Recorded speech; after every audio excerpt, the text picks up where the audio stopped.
A Bíblia em um ano. Uma experiência de encontro com Jesus Cristo, a Palavra de Deus.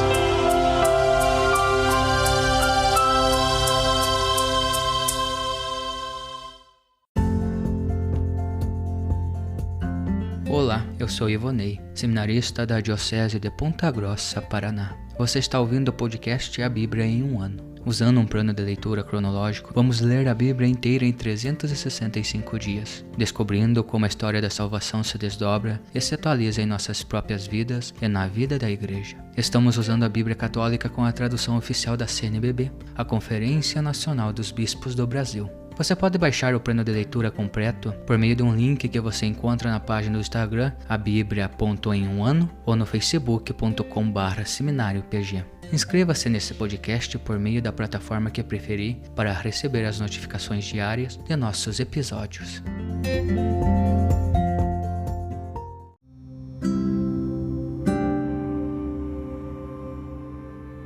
Olá, eu sou o Padre Jaime Roça, da Diocese de Ponta Grossa, no Paraná. Antes de iniciarmos a leitura e a escuta dos textos bíblicos propostos para hoje, peçamos que pela ação de Deus, a sua palavra frutifique em nossas vidas. Em nome do Pai, do Filho e do Espírito Santo. Amém. Senhor, envia teu Espírito Santo para que eu compreenda e acolha a tua palavra, que eu possa conhecer-te, amar-te, servir-te e louvar-te, a fim de que pelo testemunho da tua palavra todos te adorem. Faze, ó Deus, que pela leitura da tua palavra os pecadores se convertam, os justos perseverem na graça e todos consigamos a vida eterna. Por Cristo nosso Senhor. Amém.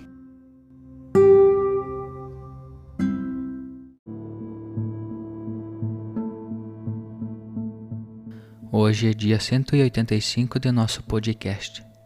Lemos o capítulo 8º do segundo livro de Reis, os capítulos 8º, 9º e 10º do livro de Oséias e o Salmo 132. Capítulo 8º do segundo livro de Reis. Para a mulher, a cujo filho restituíra a vida, Eliseu havia dito: põe-te a caminho, tu e tua família, e vai ao estrangeiro, aonde achares melhor, pois o Senhor chamou a fome, e ela virá sobre esta terra por 7 anos. Ela se tinha posto a caminho, obedecendo a palavra do homem de Deus, e, com sua família, foram morar na terra dos filisteus por 7 anos. No fim dos 7 anos, a mulher voltou na terra dos filisteus e foi até o rei para reaver sua casa e seus campos. O rei estava falando com Giese, o criado do homem de Deus. Conta-me, disse ele, todos os prodígios que Eliseu fez. E enquanto ele contava ao rei como Eliseu tinha restituído a vida ao morto, a mulher cujo filho recobrara a vida compareceu, pedindo ao rei para reaver sua casa e seus campos. Giese disse: meu senhor, o meu rei, esta é a mulher, e este o filho a quem Eliseu restituiu a vida. O rei interrogou a mulher, e ela contou. Então o rei indicou-lhe um eunuco, ao qual ordenou: devolve-lhe todas as suas coisas e todos os rendimentos de seus campos, desde o dia em que deixou esta terra até o presente. Eliseu foi a Damasco, onde Ben-Hadad, rei de Arã, se encontrava doente. Comunicaram-lhe: o homem de Deus chegou aqui. O rei disse a Hazael: prepara um presente e vai ao encontro do homem de Deus para consultar o Senhor por meio dele. Pergunta se eu conseguirei sobreviver à minha doença. Hazael foi ao encontro de Eliseu, levando como presente um carregamento de 40 camelos com tudo que em Damasco se encontrava de precioso. Ao chegar, apresentou-se diante dele e disse: teu filho Ben-Hadad, rei de Arã, enviou-me a ti, perguntando: conseguirei sobreviver a esta minha doença?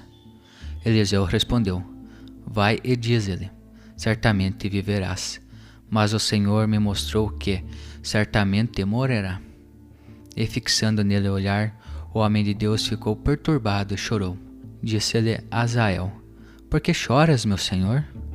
Ele respondeu: Porque eu sei o mal que tu farás aos israelitas. Queimarás suas cidades fortificadas e matarás os seus jovens com a espada. Esmagarás suas crianças e rasgarás o ventre das grávidas. Disse Azael: Que é, pois, teu servo, este cão, para que faça tamanha coisa? Eliseu disse: O Senhor me mostrou que serás rei de Arã. Azael deixou Eliseu e voltou ao seu senhor. Este lhe disse: O que te disse Eliseu?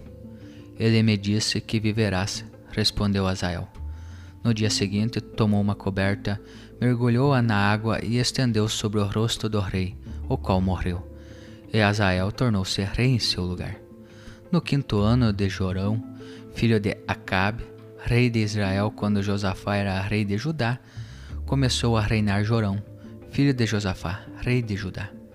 Ele tinha 32 anos quando começou a reinar, e reinou 8 anos em Jerusalém. Seguiu os caminhos dos reis de Israel, como fizera a casa de Acabe, pois tinha por mulher uma filha de Acabe. Fez o que amou aos olhos do Senhor, mas o Senhor não quis destruir Judá, em consideração a Davi, seu servo, pois lhe prometera manter sempre uma lâmpada acesa para ele e para seus filhos. Em seus dias, Edom rebelou-se contra o domínio de Judá e constituiu um rei para si. Jorão atravessou a fronteira para Seira com todos os carros de combate. Levantou-se de noite e atacou os edomitas que o tinham cercado, a ele e ao chefe dos carros, mas os soldados fugiram para suas tendas. Edom se rebelou contra o domínio de Judá até hoje. Também Libna se rebelou naquele tempo. Os demais feitos de Jorão, tudo o que fez, está escrito no livro dos Anais dos Reis de Judá. Jorão adormeceu junto de seus pais e foi sepultado com eles na cidade de Davi. Seu filho Cosias tornou-se rei em seu lugar. No ano 12º de Jorão, filho de Acabe, rei de Israel, começou a reinar em Judá, o Cosias, filho de Jorão. O Cosias tinha 22 anos quando começou a reinar, e reinou 1 ano em Jerusalém. Sua mãe se chamava Atalia e era filha de Anri, rei de Israel. O Cosias seguiu os caminhos da casa de Acabe e fez o que é mau aos olhos do Senhor, como a casa de Acabe, pois era genro da casa de Acabe. O Cosias foi com Jorão, filho de Acabe, para o combate contra Azael, rei de Arã, em Ramote de Galaade, e os arameus feriram Jorão. O rei Jorão voltou para se curar em Jezreel dos ferimentos que os arameus lhe tinham causado em Ramá, no combate contra Azael, rei de Arã. Então o Cosias, filho de Jorão, rei de Judá, desceu para visitar Jorão, filho de Acabe, em Jezreel, na sua enfermidade.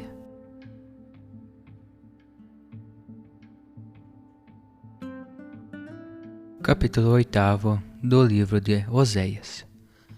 Em teus lábios o chofar, como abutre sobre a casa do Senhor, porque eles transgrediram minha aliança, contra meu ensinamento se rebelaram.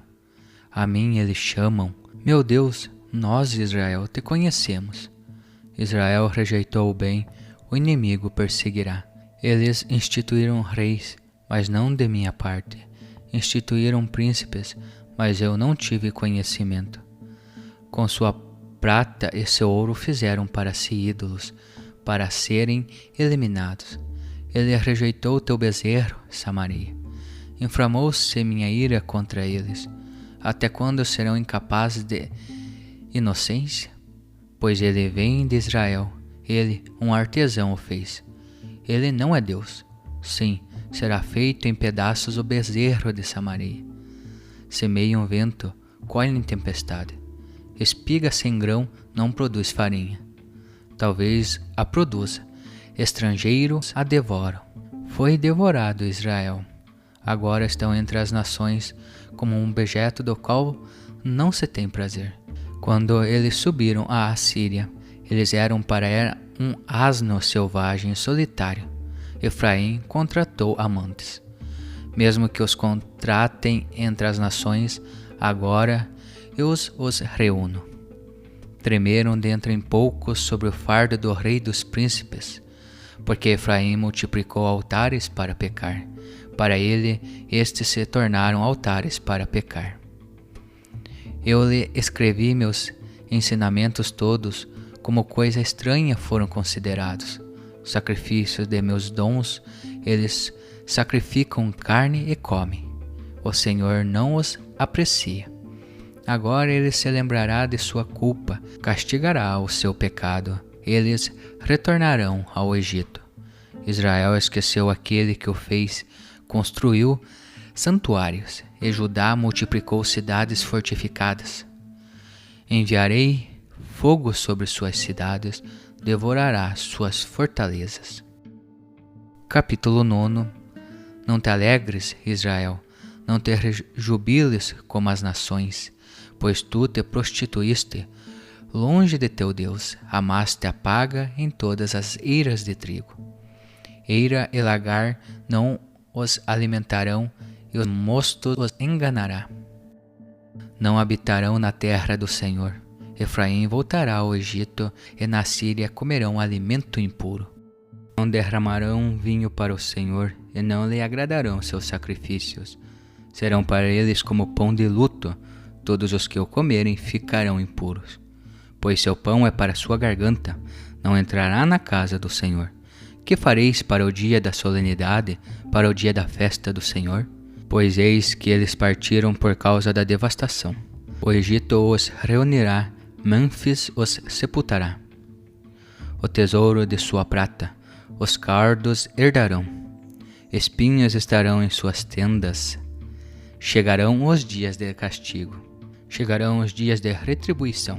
Israel saiba, insensato é o profeta, louco homem do espírito. Por causa da grandeza de tua culpa, grande é a animosidade. Sentinela de Efraim junto ao meu Deus é o profeta.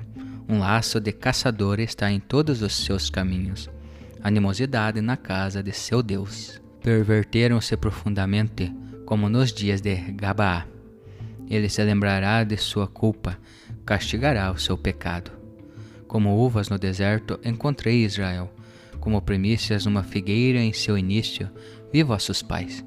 Eles chegaram a Baal Fegor e consagraram-se à vergonha, e tornaram-se tão abomináveis como aquilo que amavam.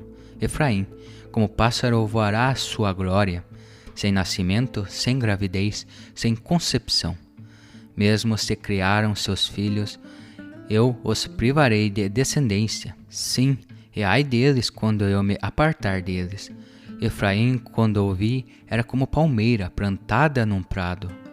Mas Efraim levou seus filhos ao carrasco.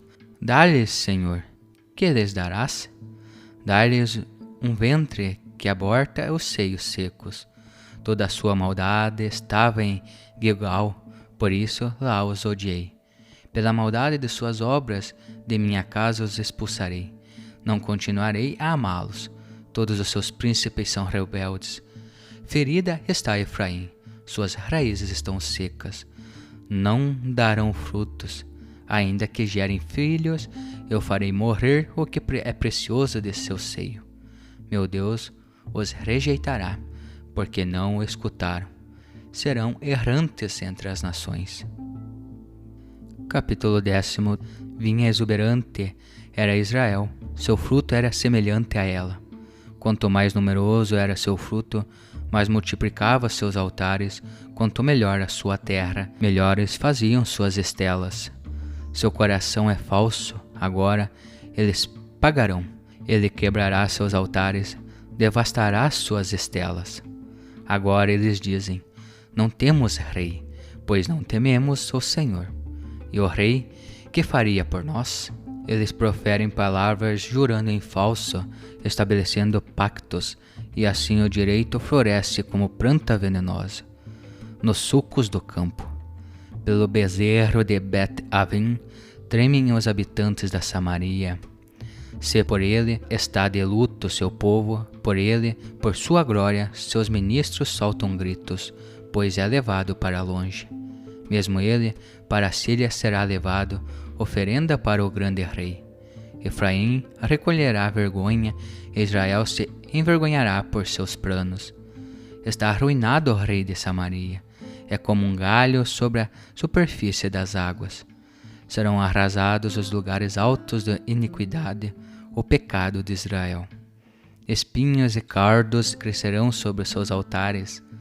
Dirão então as montanhas: cobri-nos, e as colinas: cai sobre nós. Desde os dias de Gabaá pecaste, Israel. Lá eles permaneceram. Não os alcançará em Gabaá a guerra contra os filhos da iniquidade. Segundo o meu desejo, eu os corrigirei. Serão reunidas contra eles os povos, por estarem ligados à sua dúplice culpa. Mas Efraim era uma novilha adestrada, que amava pisotear a eira. Eu, porém, não fiz caso da beleza de sua nuca.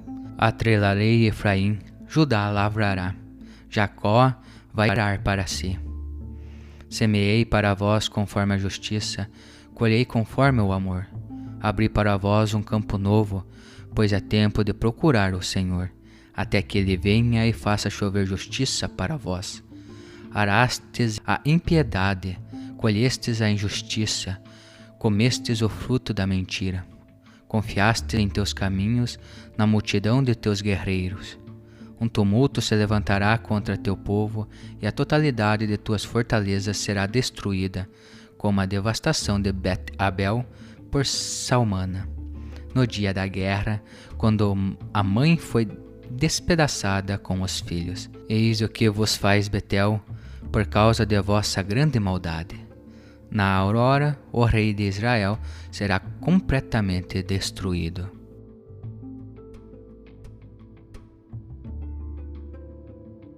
Salmo 132. Lembra-te, Senhor, de Davi, de todas as suas fadigas, pois ele jurou ao Senhor, fez esta promessa ao poderoso de Jacó: não entrarei na tenda em que moro, não subirei ao leito em que durmo, não darei sono aos meus olhos, nem repouso às minhas pálpebras, enquanto não encontrar um lugar para o Senhor, uma morada para o poderoso de Jacó.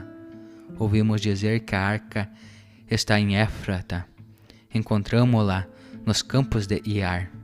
Entremos na sua morada, adoremos ante o estrado dos seus pés.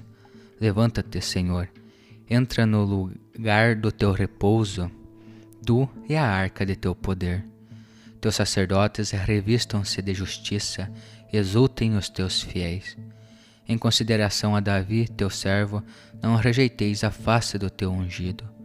O Senhor jurou a Davi a verdade, e dela não se afastará.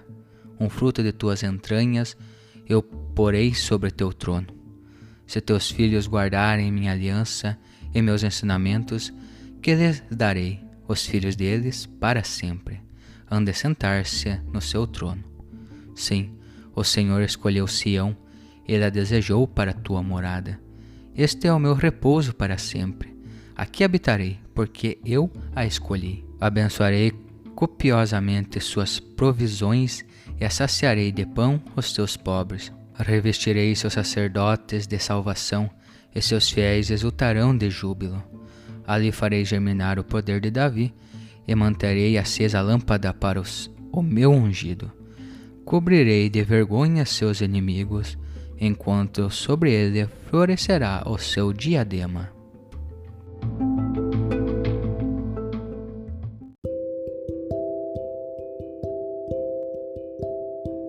Olá, eu sou o Padre Wilson, da Diocese de Ponta Grossa, no Paraná. Hoje, em nosso podcast, o capítulo 8 do segundo livro dos Reis, nós vemos o relato da Sunamita, aquela mulher que havia colaborado com Eliseu e que, ao mesmo tempo, recebeu de Eliseu o cuidado que era proveniente do próprio Deus, com o seu filho, que estava morto e recebe o dom da vida. Vale notar que a mulher sunamita, ela caminha no mesmo horizonte que o profeta, no horizonte da palavra. A palavra que o profeta diz. Ela seguiu o que ele falou em relação a deixar suas terras devido ao tempo de secura, não é? Que aquela região enfrentaria, e depois ela retorna reivindicando os seus direitos. Qual é o direito? O direito a ter a vida, dom de Deus, sustentada.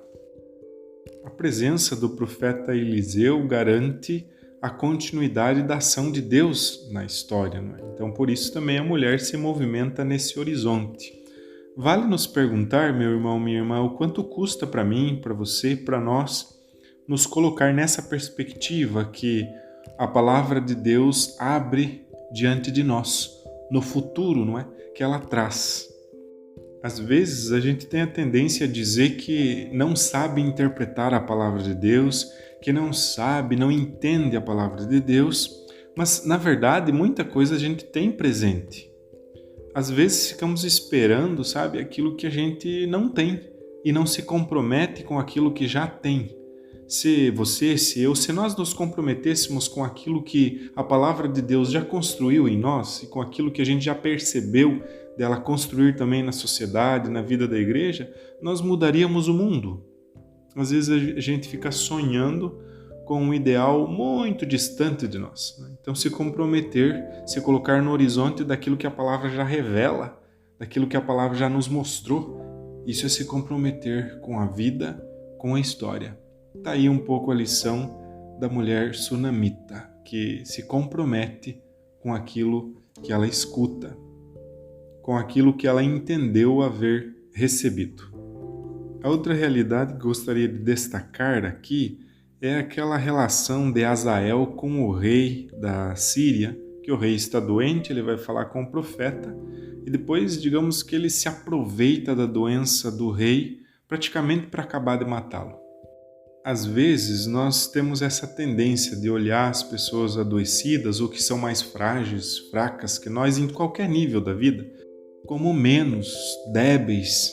Às vezes também, olhando os mais frágeis, nós negamos em nós as nossas próprias fragilidades. Bem, aí é preciso lembrar o que Jesus fez, não é? Qual que é a parábola do bom samaritano? O que havia dito Jesus sobre aqueles que cuidam dos menos favorecidos? Quem der um copo d'água a alguém, é a mim que o está fazendo. Então, diante da fragilidade dos outros, irmãos e irmãs, que a gente não pode controlar, é preciso lembrar a palavra que nos coloca num horizonte maior. Foi a mim que o fizestes. Isso talvez poderá nos sustentar e ajudar aqueles que estão mais frágeis que nós. Dando um salto para o nosso profeta Oséias, que continua a denunciar a infidelidade numa imagem matrimonial, ele também coloca agora nos capítulos 8 ao 10, nós vemos ali a violação da aliança. Podemos dizer assim de alguém que finge estar vivendo algo quando na verdade não está. Então, o fingimento é também algo que pode levar uma pessoa à infidelidade. O profeta também reclama ou traz à tona que tantos santuários na comunidade fazia com que o povo entrasse na idolatria, com esse coração fingido que também leva a pessoa a se dividir diante de si mesma. E isso vem por fingir estar tudo bem. Então, fingimento causa divisão do coração e quebra os pactos da aliança, da fidelidade.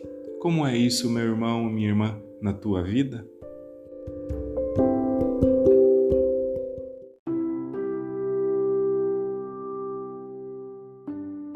Querido irmão, querida irmã, após a leitura e a meditação da Palavra de Deus contida na Sagrada Escritura, peçamos que o Espírito Santo inspire as nossas ações a partir do mistério de Jesus Cristo, o Verbo encarnado. Oremos. Ó Deus, concedei ao vosso povo alimentar-se cada vez mais da vossa palavra e nela encontrar a fonte da vida. Por nosso Senhor Jesus Cristo, vosso Filho, na unidade do Espírito Santo. Amém. Quem vos fala é Dom Sérgio, bispo da Diocese de Ponta Grossa, no Paraná. Que desça sobre vós a bênção de Deus Todo-Poderoso, Pai e Filho e Espírito Santo. Amém.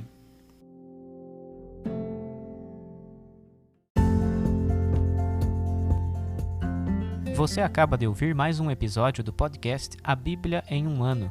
Continue nesse bom propósito de ouvir, ler e praticar a Palavra de Deus. Rezemos por todos que estão fazendo este caminho de leitura da Bíblia. Procure também participar da sua comunidade.